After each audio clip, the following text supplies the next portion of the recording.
Well, hello, Locked In fans. Beetle Bailey here with my Mid Atlantic and Locked In music scene.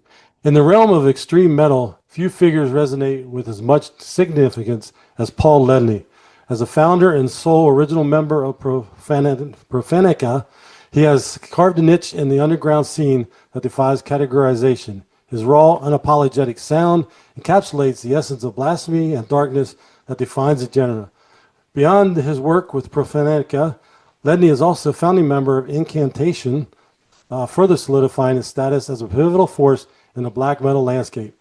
Join us as we delve into the mind of this influential musician, exploring his creative journey and the upcoming tour. Welcome, Paul, and how are you doing today? Good, good. Thanks for having me on. Great. Let's jump into some first here. I noticed, I guess you got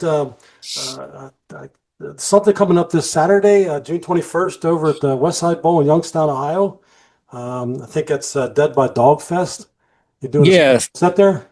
yeah. So with for that fest, we're gonna play the entire first album that we did on Hell's Headbangers Records. So that'd be the only time we're gonna play this. So I think he's doing pretty decent with ticket sales, but I'd suggest that anybody from Pittsburgh wanting to see us doing that album in its entirety should definitely not miss it. Yeah, that's in our mid Atlantic region. We go the whole way out to Ohio and stuff, so we have pretty good reach out that way. So we'll get a link up there with that also. Okay, Um, cool.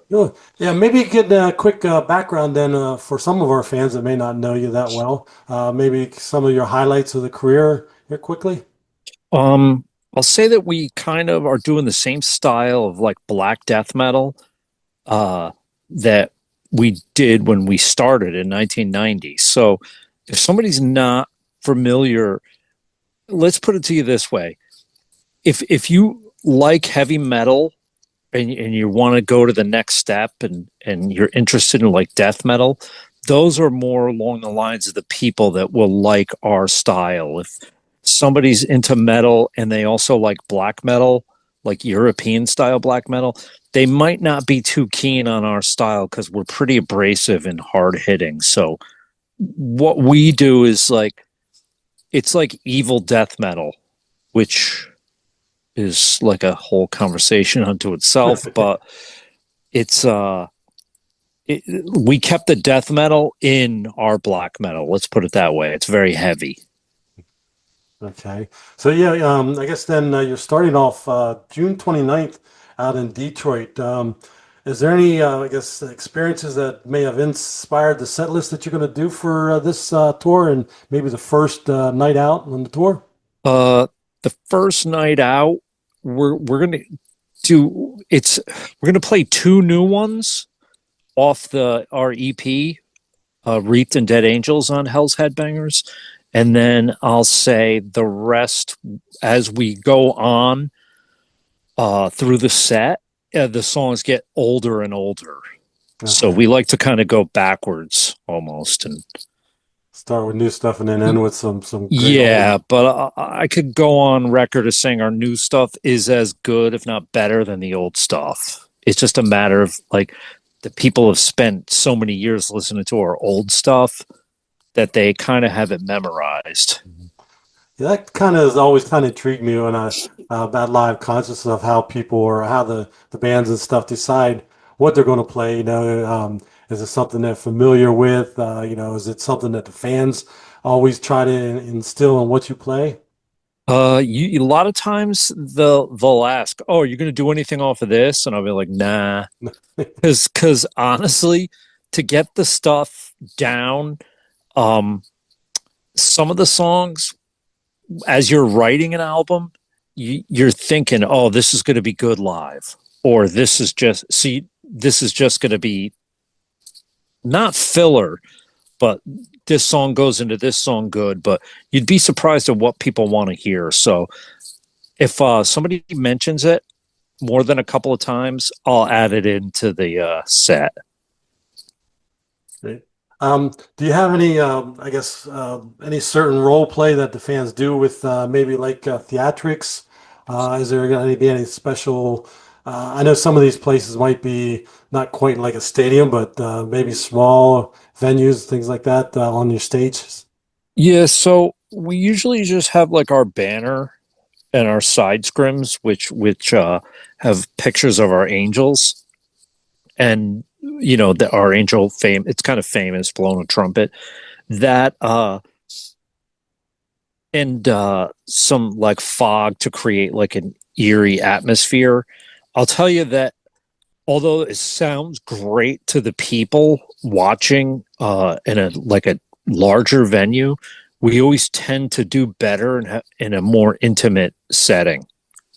Yeah, I kind of found that out. I've done a couple stadium tours and some smaller venues, and it seems like the crowds are more into it when they're closer together in those kind of places where they're kind of a little bit more intimate with the groups than, sitting way back at the other end zone of a stadium. Huh? Yeah, totally. That Baltimore show last time, that's like a really good sized club for us, I would say. Right. We've played bigger places, and we we like the sound of it, but it just feels so much more intimate, like in a smaller venue, and the people get really rowdy. That's Okay. kind of what we're looking for. So, who do you have? I guess there's a couple of groups that are going to be with you on this tour. Who's starting out with you coming up in at the Detroit? I'm pretty Panzer, sure. Panzer Faust or Unidad No, Trauma? no, that was like the first time we hit Detroit. Uh, Um, I want to say Unidad Trauma and Knoll Grind are supporting us. so Both they both great bands, and the good thing about this lineup, I'll say, is everybody has their own style. It's not three of the same sounding bands, which I kind of look for. Yeah, that was kind of what I was getting at because I guess some of these tour a little challenging to get the fans going. I've been to a couple where, yeah, it's like the music seemed to be blah blah blah almost the same way through, but then the other ones that had a little bit more variety seemed to be a little bit more engagement with the fans. Yeah, I like that better. I think people do too. Yeah. So, any memorable moments? I mean, are you playing some of the same places that you played before on tours? Anything Uh, memorable? a couple. We've hit Sanctuary before. We're looking forward to Baltimore, and we're looking forward to L.A. We're playing the Regent Theater, and those. It's weird. Uh, Place to place. Sometimes it's only 3 or 4 hours away, and the people are completely different. So you really can't tell. A lot of times they say they like it. We don't see a lot of movement. Maybe they're just like taking it all in, so to speak. Um, but we like the places that kind of get a little bit more rowdy and like feel the music with us and give us a little bit of energy back. Yeah, I could kind of feel that. Like I say, I've been to a number of different shows and been to a couple of festivals, and definitely a different feeling with some of those places. Um, so, do you have any? I guess I should say, since you're just getting started, is there anything that you plan on doing at the post tour? Any more music writing? Any more albums or anything coming out? Maybe after this US run, we're looking at going to Europe, Yeah. but we're just trying to get everything set, and it's really hard because there's kind of a lot of dates on our thing. There's like 30, right? I think Yeah. if you and it's hard to find somebody that's willing to go for that long to support us Right. without maybe uh, I don't know how many days off we have, like 2 or 3 at the most. So people have jobs now. I get it.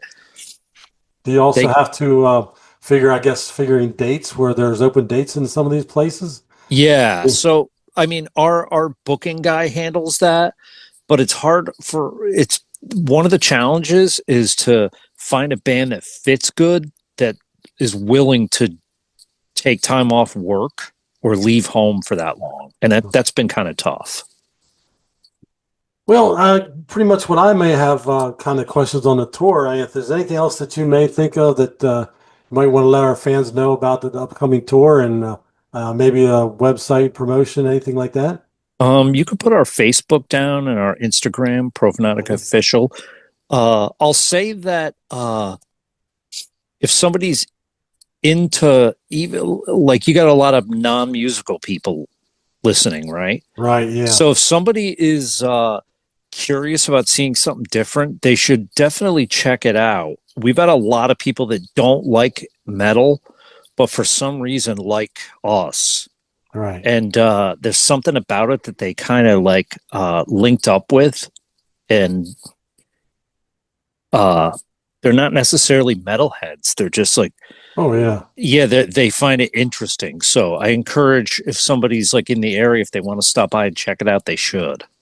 Yeah, I know. I think with my age, I grew up with a lot of different eras of music. Nowadays, it's like these younger people are going back to some of those ages and different genres and stuff. So it's not like, where I went through like disco and then the classic rock or whatever. So we look forward to seeing you, hearing you play.